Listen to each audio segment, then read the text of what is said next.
Anyway, thank you for coming again, Paul. And like you see, there's not many people showing up, but we can go for it anyway.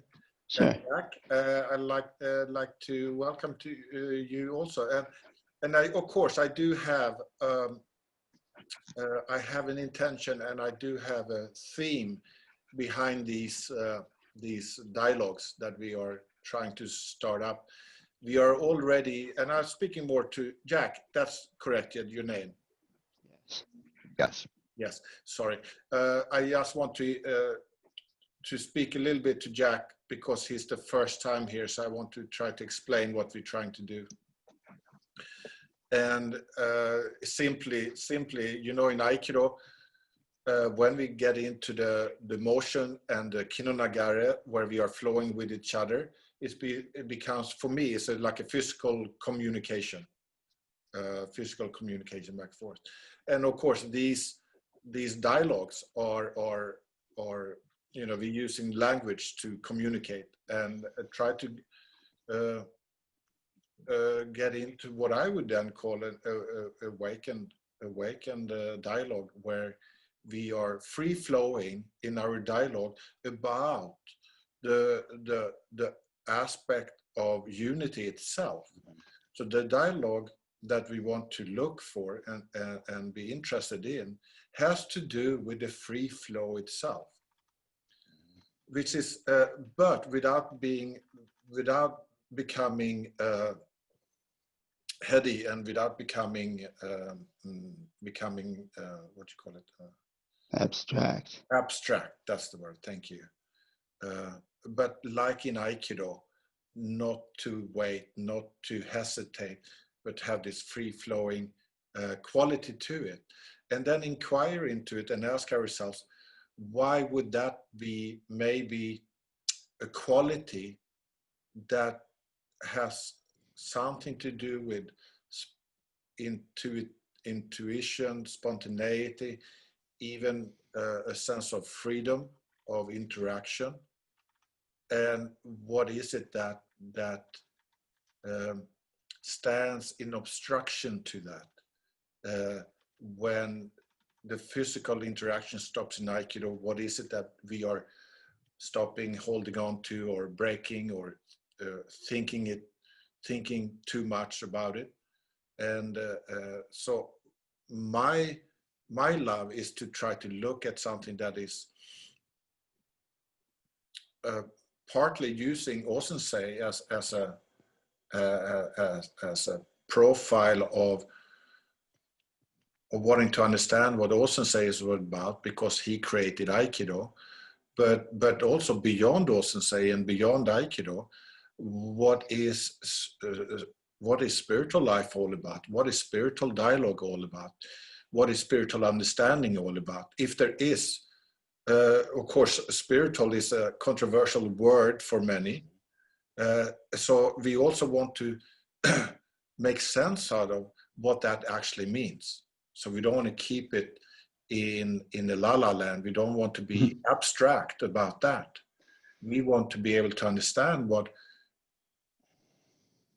because I think it's important to understand what spirit and spiritual implies or pointing towards in our lives, you know, in Aikido, in dialogue, in communication with others, because otherwise we are discarding all religions. We're discarding half the message that O Sensei gave.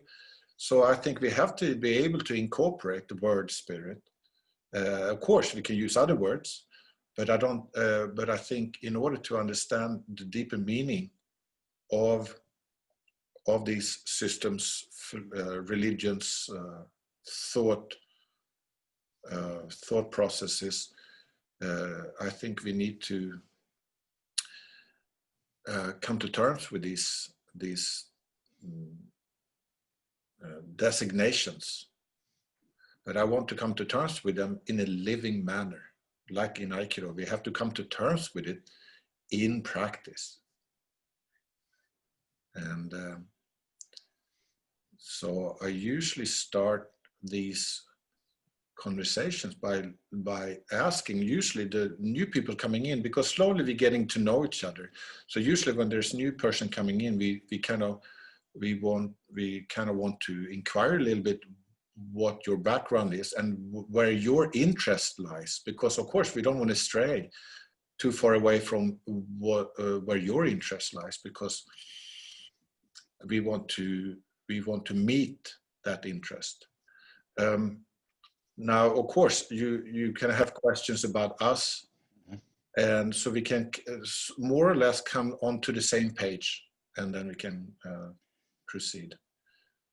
And I call these satsang, no, I call these Aikido Awakenings. So of course, it's referring to that more subtle arena of Aikido that the O Sensei were, love to speak about. Now, if that refers only to internal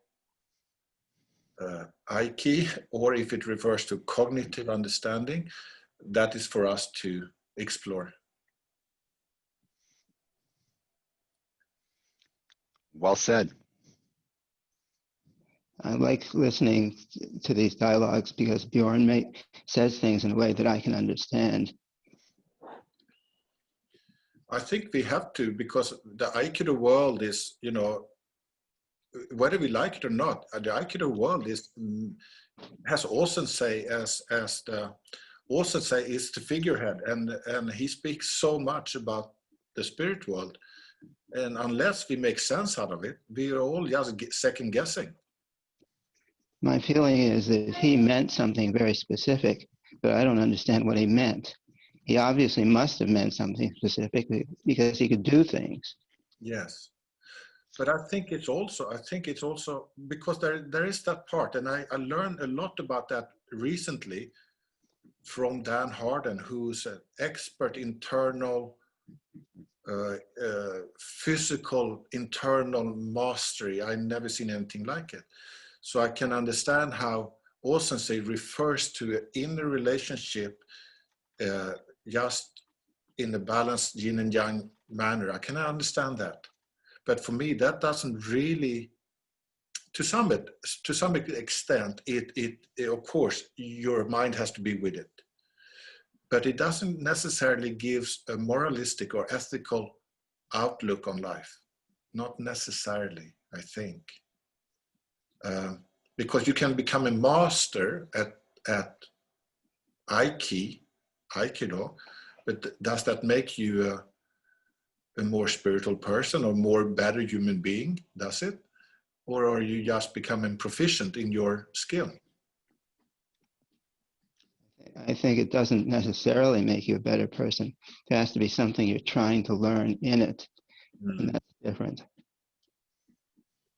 Yeah, and I'm very curious about what is it that that gives that added or that quintessential essence of why we would call it then the human value or the spiritual value inherent in the art, and also why would that be a key to proficiency really in your relationship, in your understanding, in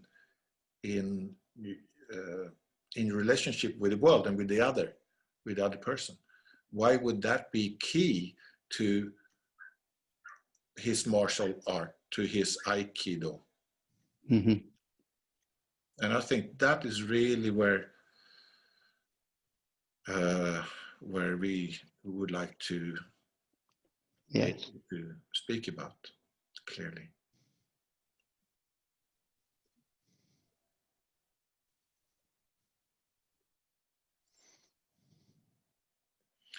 Jack, would you like to maybe give us some background to your interest and your interest in this lies?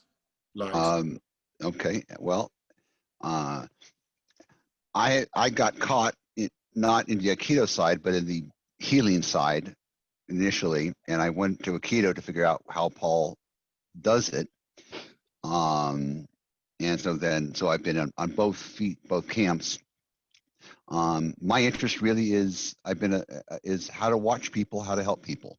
I don't do this for a living, or even I'm an IT person, so I'm very much in the heads type of stuff. But this is my other side where I try to reach out when mostly when people are willing to explore the body and the mind and the connection. And that's kind of how and like I said, do BAM. I work with Parkinson's on the side. I coach on the side. But then for myself personally, I've been exploring, like I like the word dialogue that you used, because it's both, I have to understand myself and the other, as well as something about the other person in their intent or their motion to have a conversation. This other conversation, this other level. And so I remained perplexed, befuddled, and amused at my own inefficiencies at that conversation. And so that keeps me coming back. But it's like I say, I've had some very, very good experiences on the, like I say, on the non-confrontational side of Aikido, which to me is helping people, being able to see people see something else in people where they're moving from, and then being able to help them move better, and be able just by asking questions. It's that toolbox that Paul has that I refer to. That I'm trying to build my own. Not to help people build their own. So the martial side, I realize that's the challenge for me, because anytime you have aggression or any kind of any type of confrontation, that's when I get weakest. And I'm, it's constantly, okay, what am I doing? Why am I doing that? And how can I have a better conversation with myself initially, then sort of to have that with the other person. And I trying to find a methodology. I don't necessarily disagree or agree with the word spirituality. The trouble is, to me, it's hard to define, and therefore it's one of those words I avoid just because of the definitional problems, especially here in the United States when you have so many versions of it. Morality is also, I find morality just happens when you get into that place. So I don't try to focus on that as the outcome. So I don't know if that, in summation, I'm ADHD, which means my mind goes all the way around like that, and I have too many irons in the fire. But this is one that stayed with me for, I don't know, decades at least.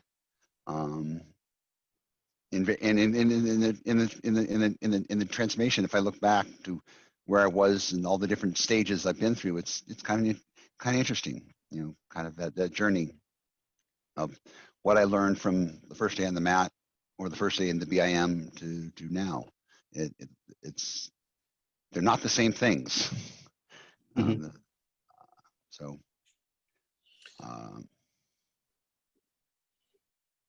Great. I like that. No, I like that, Jack. When you said that the morality, you find that it comes into its own once you are able to communicate or practice, that Mm-hmm. it finds its own worth in it. And I like to think that way too. I like to believe that it's inherent, but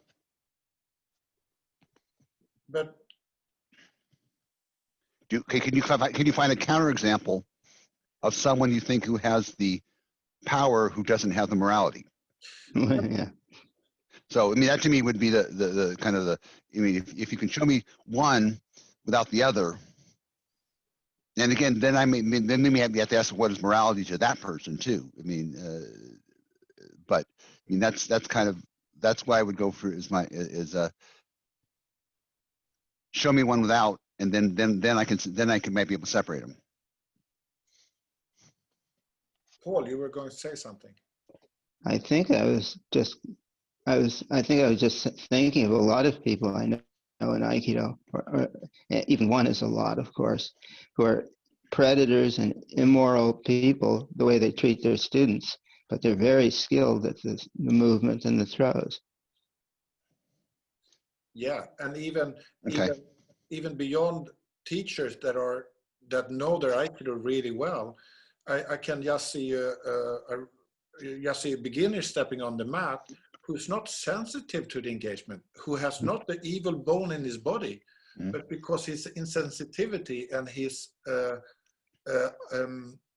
unbeknownst to himself, his raw strength is jarring to the engagement. Oh yeah. Well, they're trying. I mean, they're not there yet. I mean, obviously, that's one of the things I've learned over time, because I am an athlete, is that it's not about athletics. But that took me 10 years to get out, to get away from that strength model. And I still fall back on it once in a while.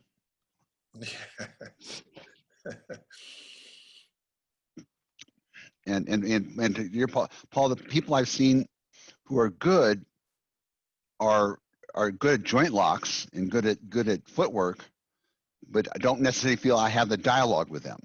You know, so I mean, to me, it's me again. I'm using, and Bill the other day used the word boundaries. You know, you reduce the boundaries between two people. And I thought that was a good image for me, at least. You know, like you know, some of your work and Mary Heine's work, the boundaries disappeared, and I was on the mat with no harm. You know, it's like looking up the ground, going, you know, what happened? And I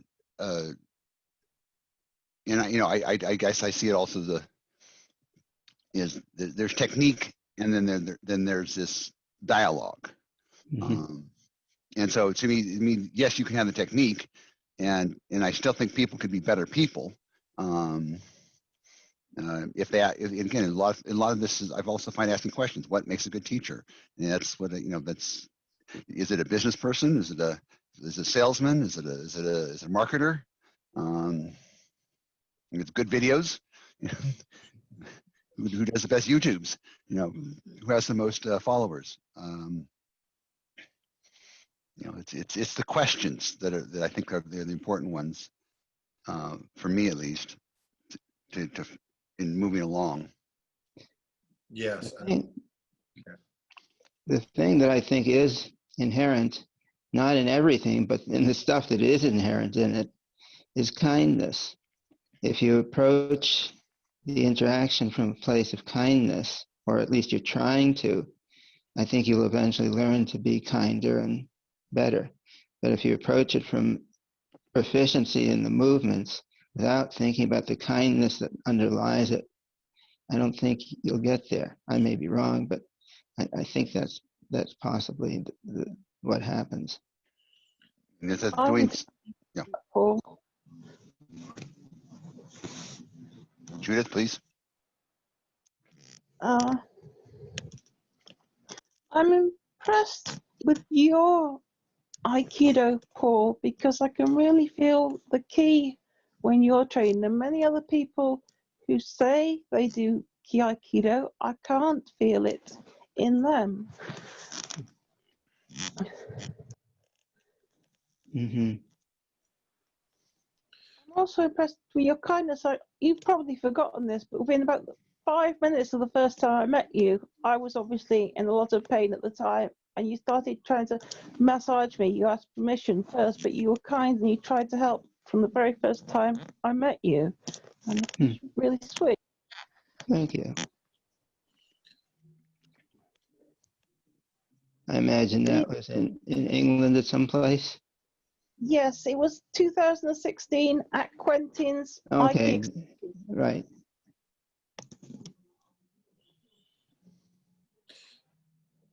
Well, I'm glad that you have fond memories of me. That makes me feel good. if I may, I think kindness is a good word to use, because I think I have over the years tried to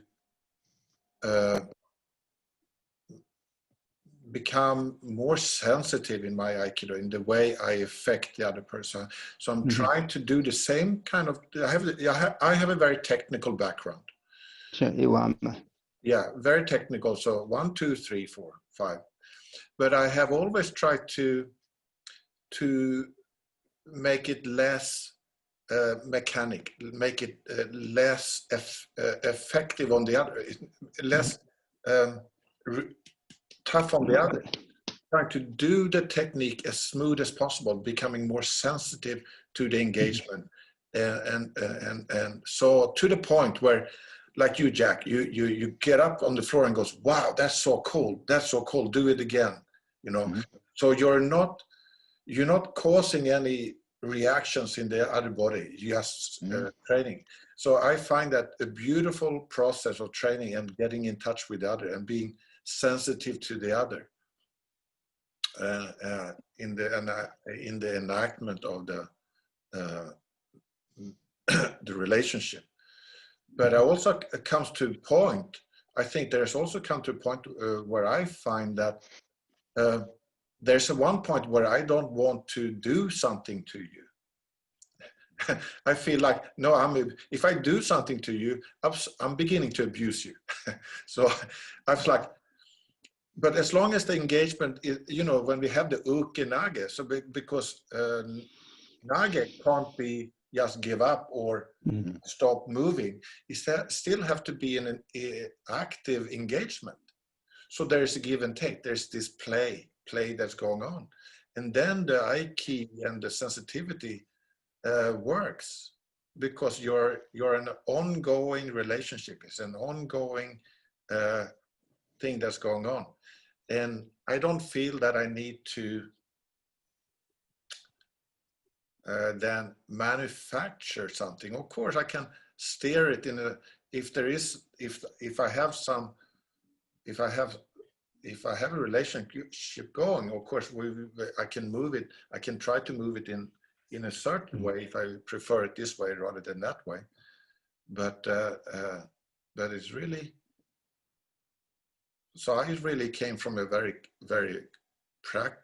practical, technical side, where we turn the techniques into smooth things, and then we open it up to a free kind of engagement, where I think the Wama people find difficult, because we are so stuck within 1, 2, 3, 4.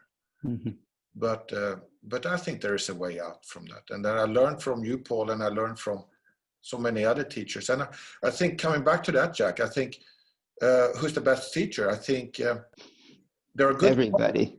Yeah, there are good qualities with many teachers. I'm not saying that I would go to any teacher, far from it, but I would find a selection of different aspects that I really, wow, I'd love to learn more of that aspect, or their emphasis on a certain thing, to find that in my own Aikido. So, but for me, it's fundamentally, it's a relationship of that it feels that both people are engaged.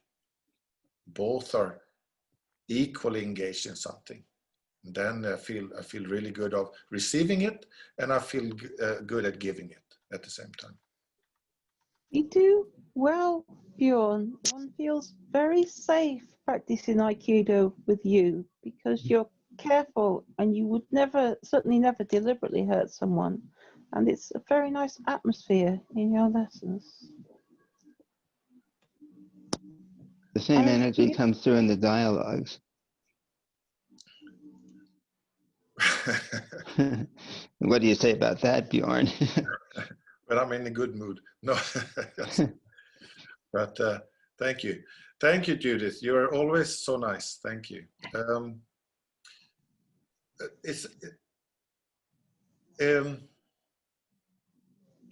I think why would this then constitute what we consider Aikido? Why would this kindness, this relationship, this working in a symbiotic relationship, why do we say that is Aikido, or don't we? Do we say that is just part of any engagement that is worth its money, its price, kind of? Or is it? I think it's not necessarily obvious that Aikido is not, the relationship may not be as obvious as it could be. In myself, I have a feeling that I'm trying to find a middle way between the hard arts and the soft arts. So when I come in, I don't just gesture, I come in with a strike, and I mean to hit somebody. But if I do that with anger or fear, then it's not kind. And so that's where I study the kindness, because if I can come in, keep from hurting somebody, but I could if I needed to, and I still can remember they're a human being and I touch them with kindness and protect them, then I feel that I've made some progress. So I can't, from my own practice, throw out the idea that when I do Aikido, it's, as O Sensei said, every move is lethal. I believe he said that. I've seen it quoted. And if it isn't lethal, then I can't practice kindness. Or they can't receive kindness, or receive No, it. I don't. They can, because I won't actually hurt anybody unless I need to. But if I need to, then I still won't. I still should be feeling kind. Or if I don't feel kind, then I won't be able to move well. That's thinking of out off the mat, of course. Is there any strain of the Aikido in as people do it who have been exposed to a sensei that would account for that middle ground? Or is that just something off the wall? Well, I'm not sure, but the few accounts that I heard about people receiving O Sensei's technique is that they felt good about it. I don't think they came out saying they felt abused by his Aikido. Well, no, in practice, of course, you wouldn't abuse somebody. But I'm thinking I want to practice with at least a bit more of a sense of what I would do. Well, for example, you know what Sanchin is in karate? I have a shodan in Okinawan karate, one of the styles. I've been finding that the Sanchin breathing is very helpful for my legs and Parkinson's. It allows me to push the ki down where I need it. So the hard practices I'm finding, I don't do Sanchin anymore the way karateka do. It's a sort of Aikidoist version of Sanchin, but the hardness helps the softness. Yes, exactly. The sharpness and the clarity and the Yes. crispness. Yes, definitely. I like that. And I love the way, because the Aikido blends, so you can blend in different ways. You can blend in the soft way, and you can blend in that sharpness too. Like karate, two good karateka can have a beautiful blending, but it's like yes, right. And if they really sense into each other, it can be beautiful, but it's crisp and clear, crisp and sharp. Yes. And I think, of course, I think this is years and years of development to become that sensitive, so when we can have that softness in the strength, and the strength in the softness. And now,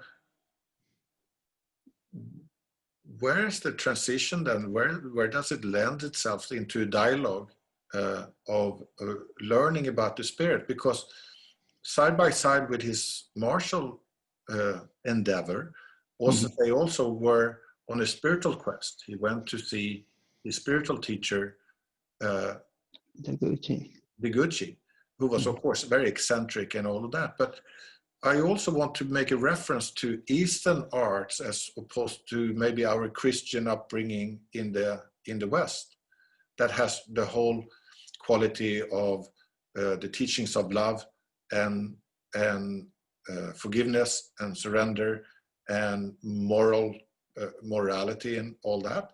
While Eastern, especially I think what I'm learning more about O Sensei's background and what you would call it esoteric arts, where you have to practice.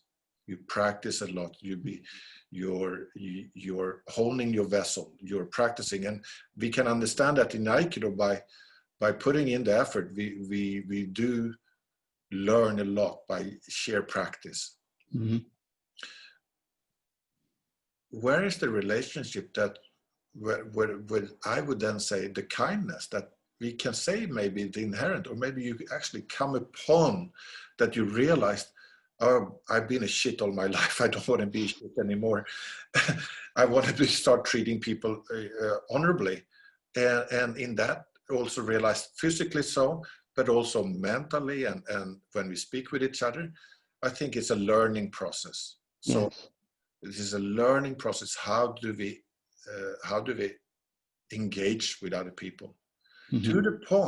To the point where I have had experiences when you come into what I would call a spiritual setting, when the focus is on that conscious part of ourselves that pre-exists before thought and feeling comes into it. And because that's where I feel relationships exist, where we meet on a plane before we even have to speak. Yeah, we feel we connect or in a sense of being, Mm-hmm. which is part of acceptance. But where is that acceptance coming from, if not from a part of ourselves that is non-different from the other? Well, I would think of the acceptance as coming from a lot of experience on the mat, that anything you don't accept, you can't control. Mm. So you finally start accepting everything. I've accepted my Parkinson's. It doesn't bother me as such. At this stage, there's now times when I can't walk, so I don't walk. But after enough experience of feeling that anything I don't like, I can't stop, I start liking things. Yeah, so May I ask, does Jack know to log back in again after 40 minutes when we get cut off? Oh, Probably yeah, not. good question. Jack, we're going to be cut off in 40 minutes and then we just re-log on the same ID number and the same password, because we are on the cheap program. Thank you, Judith. Thank you. Yes, and the acceptance of other people or the world at large, really. But then when we come together like this, when we come together in the dojo and practice, knowing that any division or conflict will create this dissonance, Mm-hmm. will create this like, I better like what I better treat it with kindness. I better get into it. But where does that stem from? And I think when because I always realize when I start teaching, I have to balance my Aikido to the level of my student, so I can blend with my student. So I can't, and when I work with someone who's much more developed in his Aikido or her Aikido, then my Aikido comes into its own as well. So I can our level raises together, because I have to blend. Otherwise I do injustice on the relationship. So it is the same thing, I think, when I train with someone who's more advanced and it's like that. That's the beauty, because I get to feel in on what they're doing and learn at the same time. And in the same way, I feel that the dialogue sessions are in that same kind of some way. We kind of find the common thread where we engage and meet. But then I think we always want to strive to open that wider, create something more together, and look into what we are doing.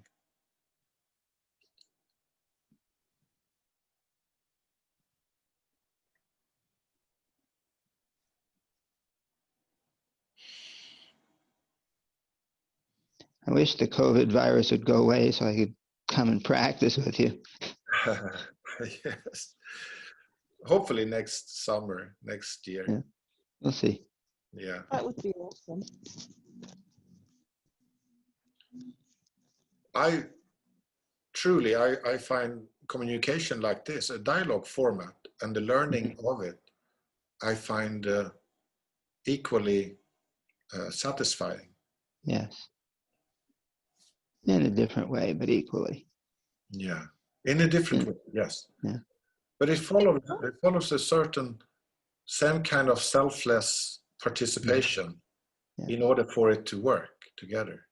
And you know, when we step on the mat, whether we are 2 or 3 or 4 doing like that, we can't stand still in a corner. We have to move. We have to be part of the motion. And I think it's something that I'm trying to advocate with my students too, that even when we dialogue, we can't sit back. We have to engage. And the engagement itself lends to the continuation of something that can develop. So community. Sorry? Community, I think. Yes, and a open investigation, like a continuation of the questions, you know. What's this, what's that, and then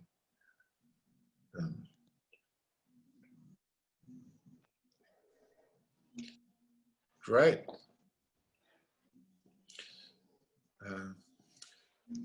So sometimes we are of course open for any queries or questions regarding these topics as well, because that usually is a great story. I can come up with a lot of topics that I want to cover or speak about, but I also want to open up for anything that is on your heart, that is maybe a concern of yours, or something that is a deep interest of yours.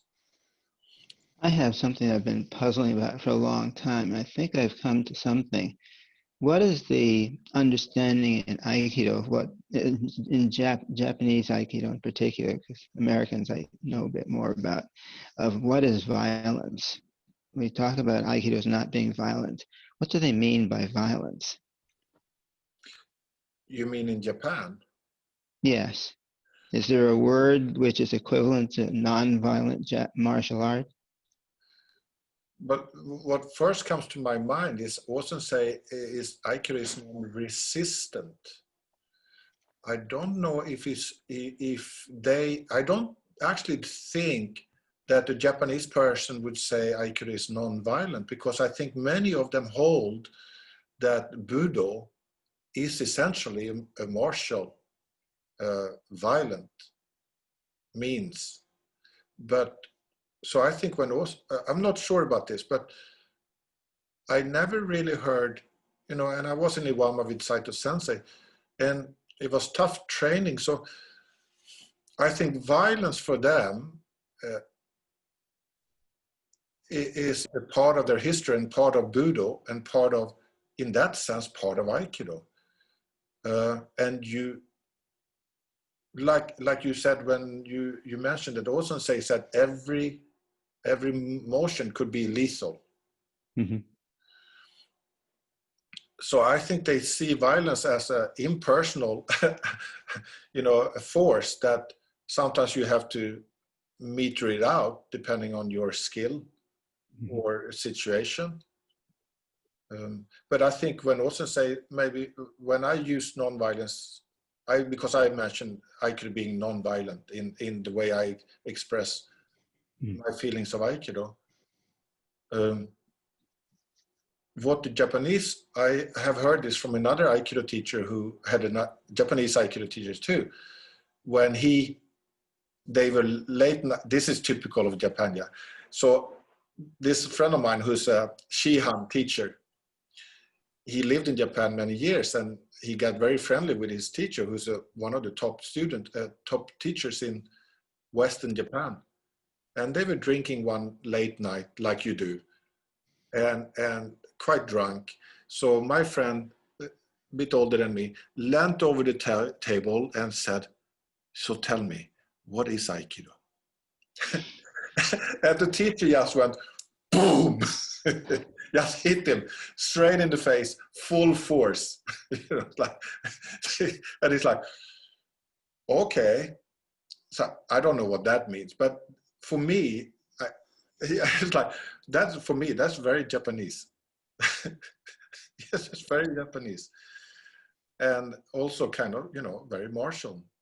There's no bones about it. It's violent. But I don't know if this is what you meant, Paul, or Well, sort of. What I think Americans mean by nonviolent is sweetness and butterflies and little birdies, and they don't take any account. It's like John Lennon's song, "All you need is love." They forget the power aspect. And I was just wondering whether, I think many Americans think of any power as being violent. And I don't think it is. You can use power lovingly and then it's not violent. But I was wondering what the Japanese would think about that, and whether they had a word that was equivalent.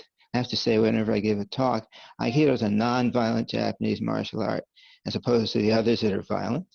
Well, I don't think any of them is really violent when you get a good practitioner, but Americans think of violence as being strength. I think all strength is violence. So you're supposed to give it up in favor of love, because that's what the path was. And I think that's different. I was curious. yeah.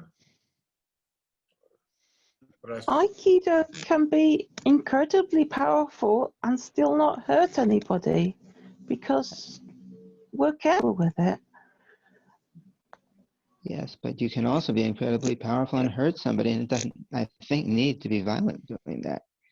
You can do it violently, or you can hug somebody and say, "Let's be friends," in a violent manner in your heart. I think in Japan, I think they're quite down to earth about it, in the sense, because I think it also comes down to, if there is violence, if we meter out why is there a response to violence? Why is there a response to, if Aikido is self-defense or martial art, where we are supposed to defend our lives and protect some lives, where is that coming from? Because I think there's a question about, I think that comes back to the core values of what is the moral imperative in Aikido or in life itself, that you actually stand up, or you actually are ready to defend something that is correct and real. So you actually have to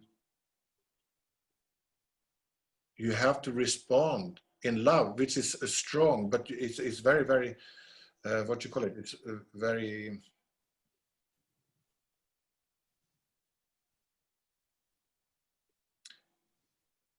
it's a just response to it is just response to something, to something that is not maybe that just. And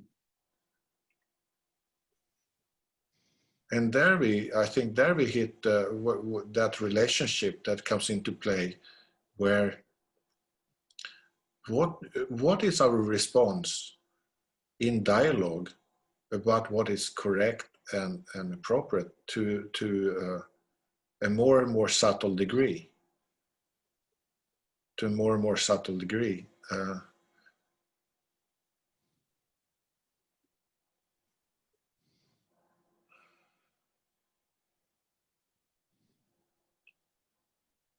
because violence doesn't necessarily just have to be metered out with physical strength. It can be metered out with the words or attitude or opinions and judgments very easily. Right.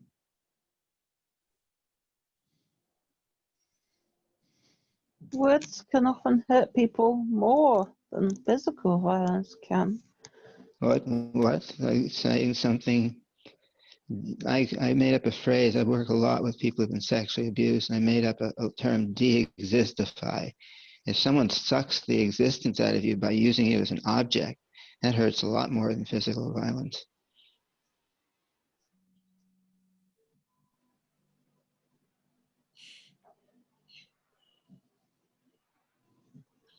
Yeah, so then I think the whole love aspect that O Sensei mentions, you know, he says his Aikido is the manifestation of love.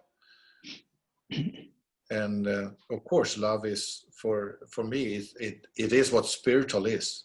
Spirit is love, you know, in that sense, to trying to define to understand what love, how do we respond from love, which is, you know, in one way, meeting another one, you meet it in kindness, you see no separation, but that love is, and like you said, love is not that fluffy lightness. It's a deep resonance in meeting another person and daring to be real, daring to be not to look away. And I think that takes character and training and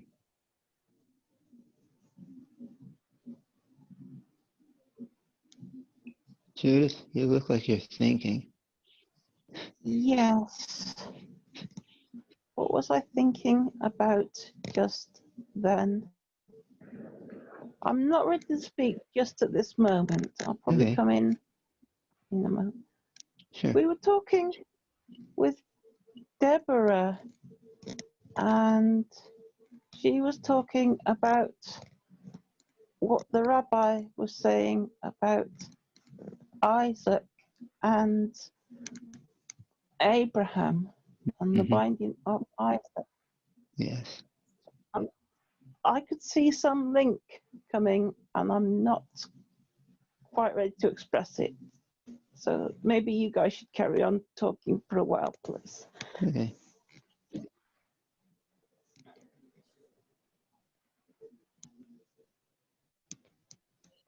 I was a healthcare assistant working in hospitals for many years, especially with neurology and neurology wards. And so I met, and I think that was the best education I ever had, to see people that actually were in a bad state, and my problems were nothing compared to theirs. Yeah.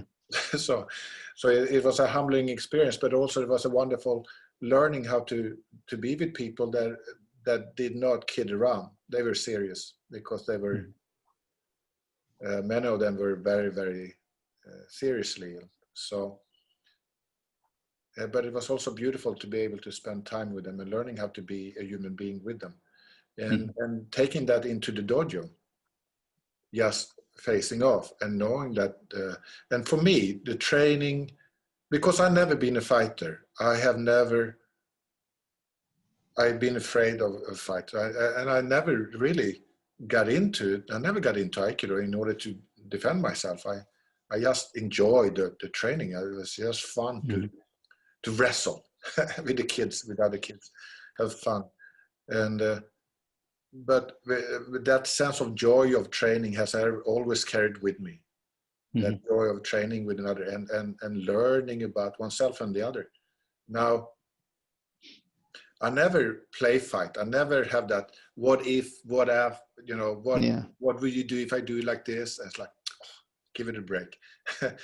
Because I think there's a spontaneous quality about if you live life, you flow with life, you don't need to premeditate what's going to happen. Because if you express love and ease of being and non-fear about yourself, then I think life has a way to dissipate aggression.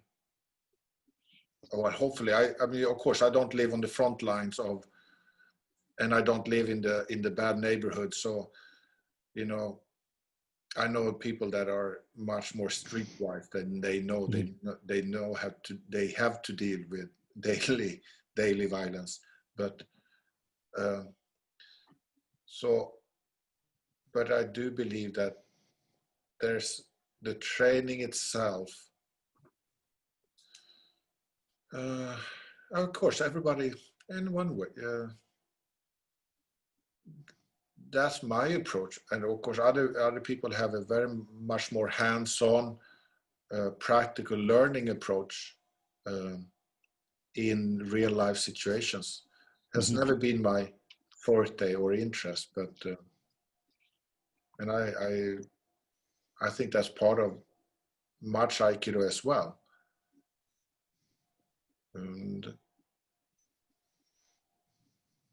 And it's all the relationships, isn't it? It's all relationships, whether that is a harmonious or violent. It's still you have to deal with the relationship that is there. And I dealt with a lot of ill people, sick people, and just to take care of people that are in a bad state. But so I didn't deal with violent people as such. But it's scary coming into the arena of mortality. You're going to be like that someday. Yeah, and it's also a great learn. Isn't that for me? It's the best learning, the best education, really. When I first moved to Columbus about 30 odd years ago, I was in a movement group with a woman who's a psychologist. One day she asked me, "Why do I do Aikido?" And I said, "To learn to die well." And she said that was the sickest thing she ever heard and hadn't spoken to me in 40 years. I don't think that was sick. I think it's just, if you can die well, you can live well. Yeah. And isn't the spiritual process one process of dying? That's what they tell us in all the traditions. Most people don't believe it. They know it's true, but they don't actually believe it. Yeah, but Paul, I said this to you last time. I always believe in, when we hear these sayings or these pointers or whatever we can call them, I always want to bring them into our present conversation and our present understanding, so they are not abstract any longer. But so dying to self, what does that mean? What does that mean in Aikido on the mat? What does it mean in dialogue? And leaving ourselves behind and engaging in the Aikido, and engaging in the dialogue with my patients in the hospital, and in one way standing naked there in front of them and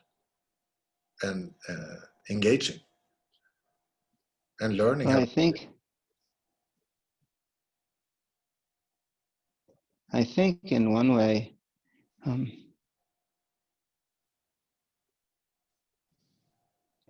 if I'm dying to myself, I guess it's probably obvious, I have a degree in philosophy. It's not a good thing. I think it's a great thing, but it makes you very strange. You think strangely.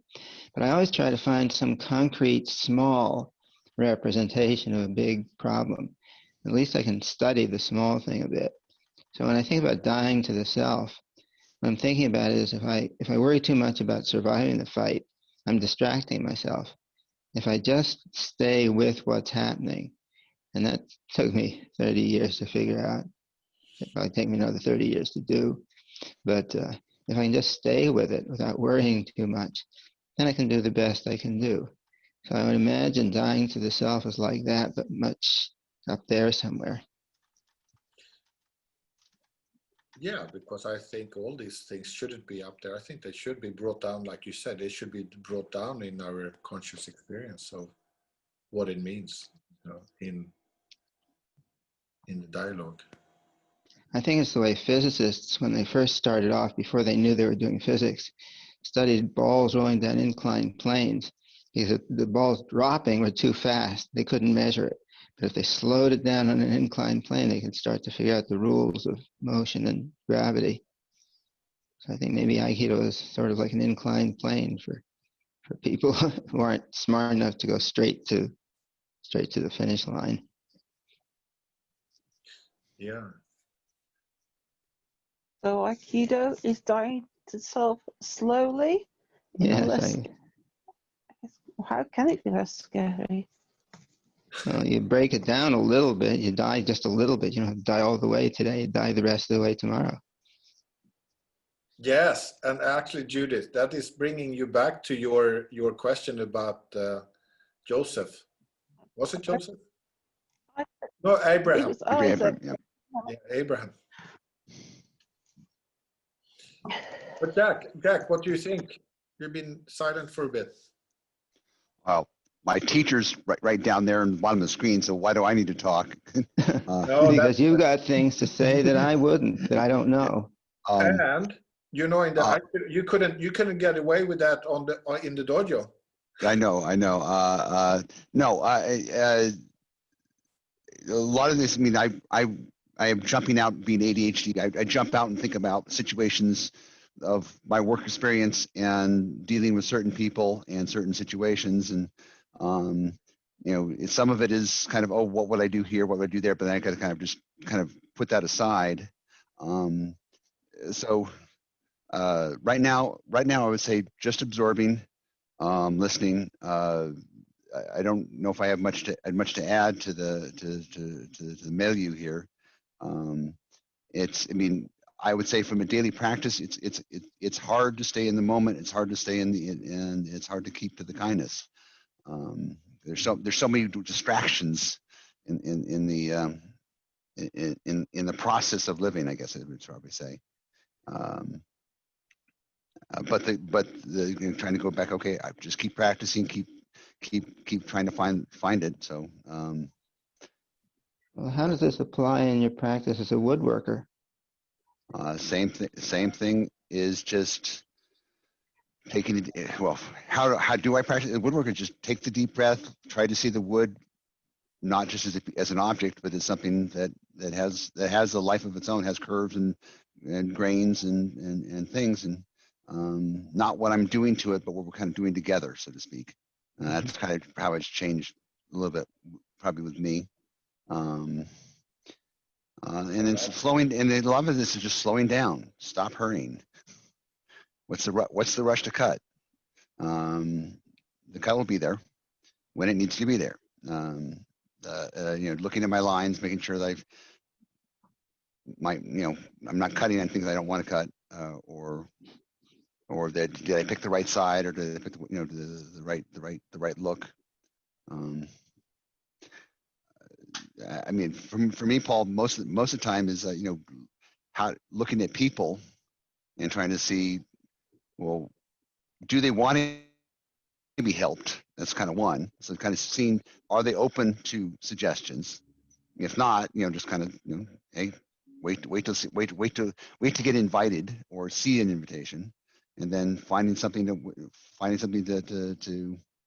you know, get them to know there's something they're not noticing. How do you do that in the Aikido? Well, as a Sioux teacher, it's just giving them demonstrations of where are they living and where they're not living. Just, you know, pushing on an area, saying, you know, what's happening, where are you on your back, or where's the other side here, and then saying, well, try it from this side, and then are you strong? It's that comparative. Are you stronger when you do X than you do Y? Oh, is it easier? Is it funner? Do you feel better about yourself? Do you feel better about me? You know, so it's in the asking questions and getting them to reflect on their experiences. And the same thing is in my Parkinson's work.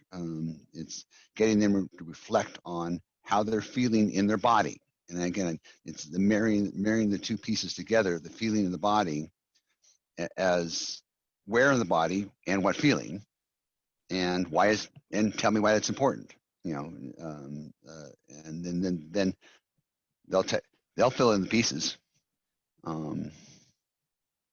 So like I say, my you know, that my interest, which started with, is observing and helping.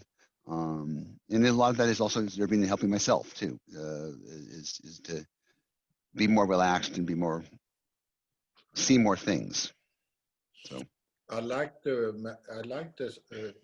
likening you did to woodwork, because when I teach, but even before I was when I practice, what I love about Aikido is it has a lot to do with ukemi, being the uke, being the receiver, because then I feel, if I then become more sensitive in my body and my balance and like that, and I can feel into the other.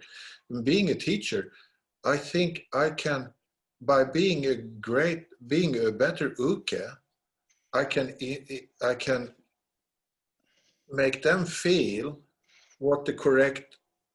how their correct posture, affecting their correct posture in order to move me.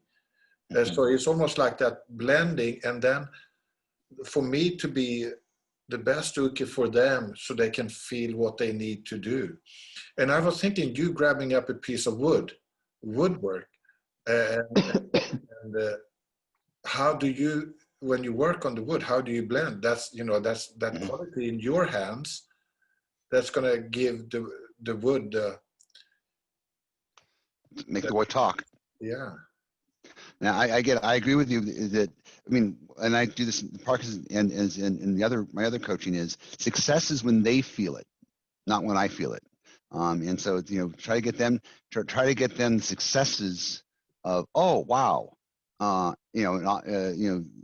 that's, if I can get them the feeling to two things and have them know which one's better, then, and not by pressing on them, but by them pressing, being able to press into me, so to speak, receiving.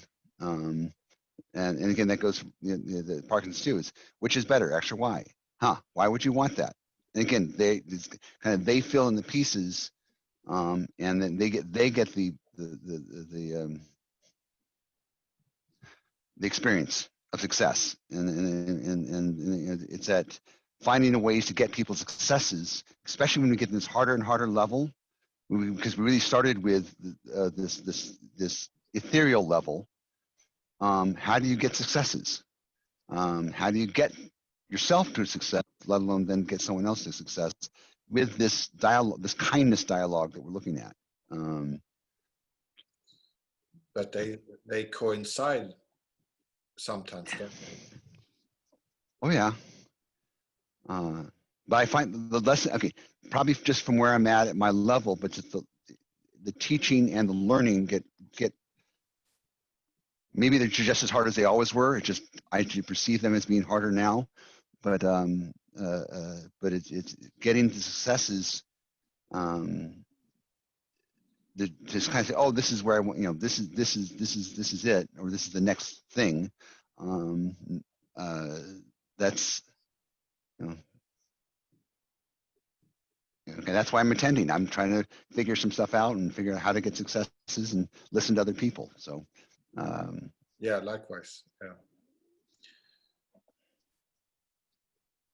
I found recently, like I said before, I started training with Dan Harden, a teacher, and I felt like I was stepping back in my learning, and I found myself floundering and finding myself, oh my God, I don't know my left foot from my right foot anymore.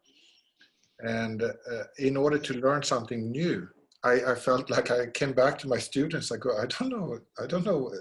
I think we're doing this, but I'm not sure. And it was kind of funny, but it was helpful, because to learn something new, I had to give up in one way, I had to give up what I had always been doing, and I have to start with something new, in the hope that they would come together, or something would come together. And but there was definitely a sense of, I'm not as certain as I used to be. I don't know. I don't really know if this is going to work, but let's try it. Let's give it a go. I wrote a paper not long ago titled, if I recall correctly, Certainty Interferes with Aikido Practice. the more certain you are, the less you learn. So I like to think of, if I don't know much, then I can learn a lot. But if I know too much, then I won't be interested in learning anything new. Yeah.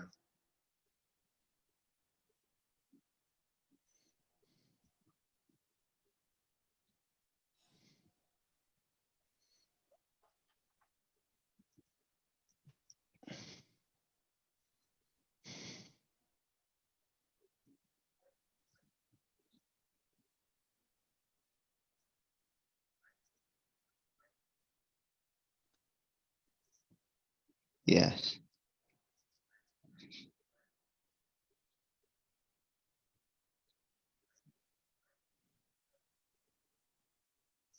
She'll make us wait till next month for the answer. It's about humility and always be open to learn.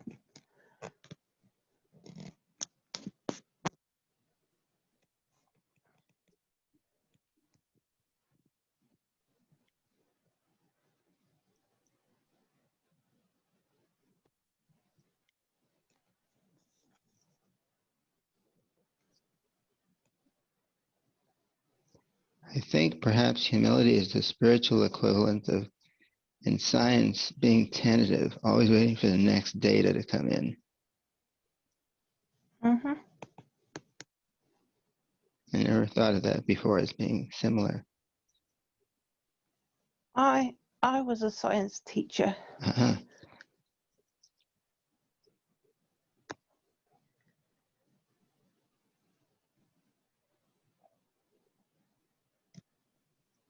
I imagine you still are a science teacher. Well, I can't work in schools anymore. But It doesn't matter. my degree was in physics. So it is similar to philosophy in some ways. Anglo-American philosophy has been predominantly about logic and the function of language. At least it was when I studied it many years ago. Continental philosophy was about big questions, but I learned not to ask big questions, just to focus on how you ask the little questions.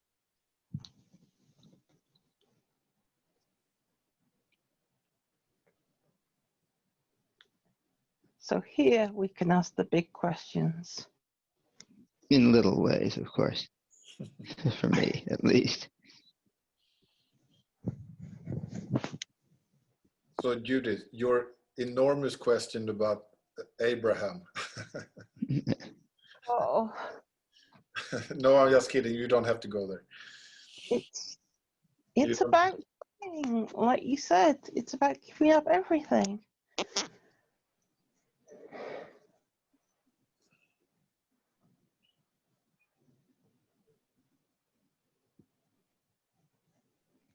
Yeah, I might as well. I can, if you don't mind, Paul. I do have. Sure. I do also have this sense. You know, sometimes when I think I'm not sure. I'm not a scientist, but I think when a scientist makes experiment, they have something in mind that they hope the experiment is going to show or prove to them. Almost like they have a theory and they have an Hypothesis. Yes. Yes. And then they want to make an experiment in order to prove this. And maybe it does, maybe it doesn't. I think Aikido, in a similar way, when we engage in the Aikido,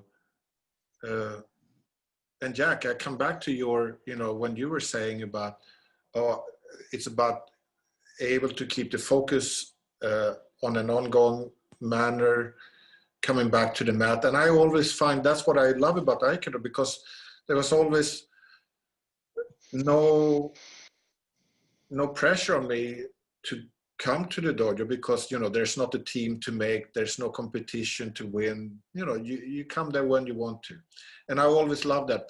But every time I come, there's this beautiful bowing into the mat, this is now when I want to learn something new. I want to learn something. And every time I step on the mat, I want to spend this hour and a half, and I want to learn it. So my mind is focused.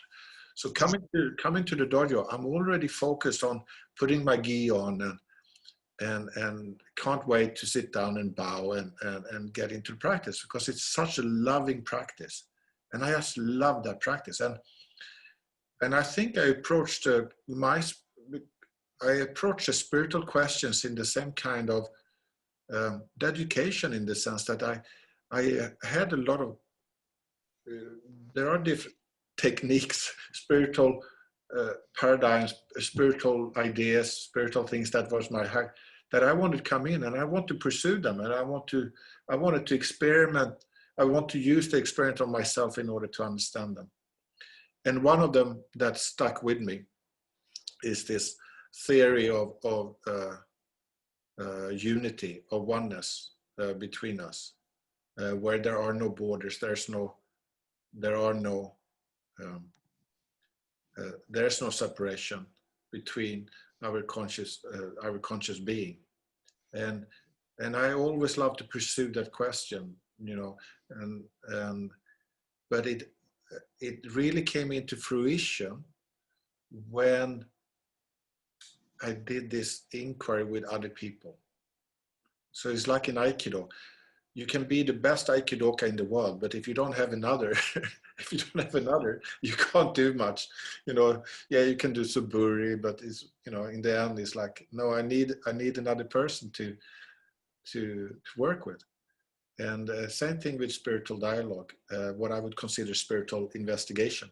You need more, you need 2, 3 at least to be able to enact with. And it's not for my sake, but it's for the sake of the dialogue. It's like in Aikido, it's not one party that benefits, it's both, it's a one thing going on. Same thing with spiritual dialogue. And this for me, it's a learning thing when we get together to have this dialogue going, in order to create a unified understanding of the field of the dialogue itself. It doesn't matter if I'm the Swede and you're the American, or you're old or young. It doesn't really matter, because we are participating in a field which I would then consider that's the dojo mat. That's the dojo mat kind of.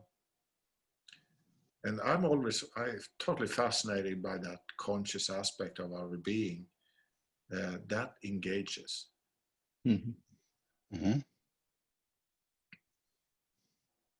And like I think Paul, and that's why I think what you love so much, it has to be in the action. It has to be in the engagement.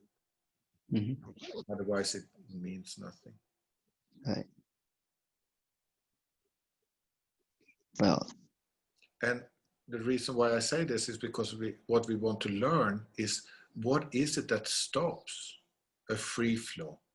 When we take the stops out and let the free flow, because I think there are so many unexamined things on the mat, but also in the dialogue. There's so many unexamined attitudes that we hold. We don't question them because they're so normal to us, that are actually stops for a free flow.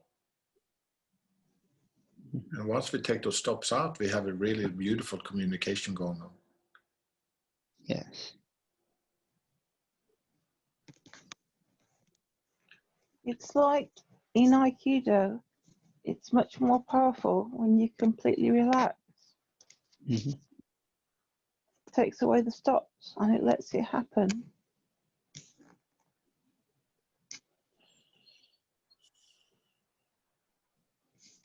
And I think it's come naturally when one is engaged in something that one loves, in one's field of work or field of charity, or that comes natural because you're naturally engaged, because you love your art, your work, your wife, your your relationships. You're naturally coming to your own.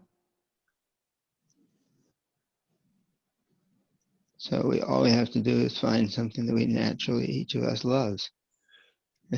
Yet, even though we do find things like that we love, we still come up against it sometimes. Yeah. Mhm. And I just me and my wife, she presses my buttons, you know, Yeah, and I press her buttons. that's So what they're for, those buttons. yeah, but isn't that what we need? Like in Aikido, isn't that what we need to examine and say, what's that about? What's that about? Yes. Well, I came up with a thought, speaking of relationships, better to have loved and lost than never to have lost at all. That's not the way it usually goes.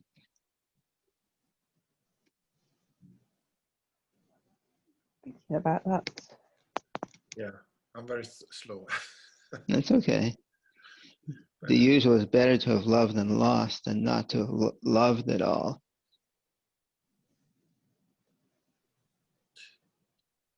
What I said was, it's better to have loved than lost than not to have lost at all.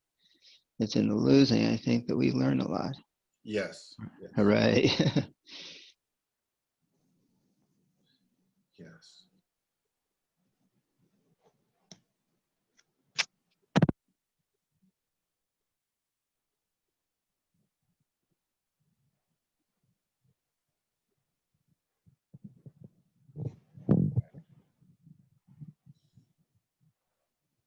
We have 2 minutes left. Jack, do you want to come with some final wise parting words? No. Please. No, I mean, thank you for the dialogue. I mean, the general just dialogue here. Again, this for me is part of the exploration for me in trying to understand why I'm doing this, and then it reconfirms at least that yeah, I'm doing the right things, asking the right questions, listening, and trying to figure it out. I mean, that curiosity part, and so thank you for letting me be curious. Thank you, Jack. Jack, it's great that you came. The more the merrier in that sense, you know, the more we can participate. And I think we just add because as a human being in your age, our age, you got enough experience to fill the room. So, so I think everyone coming in together with an open heart and open mind and just dialogue, I think is so enriching. Mhm. And like in Aikido, the participation is key. Oh, yeah. Thank you, everybody. Thank you, Bjorn. Thank you, Thank Bjorn. you for coming, Paul, again. So maybe in Lovely. 4 weeks again. We will. I will. Till Right. next time. Yeah, great. Thank you, everybody. Thanks. That's brilliant. Bye-bye. See you again. Bye. Bye-bye.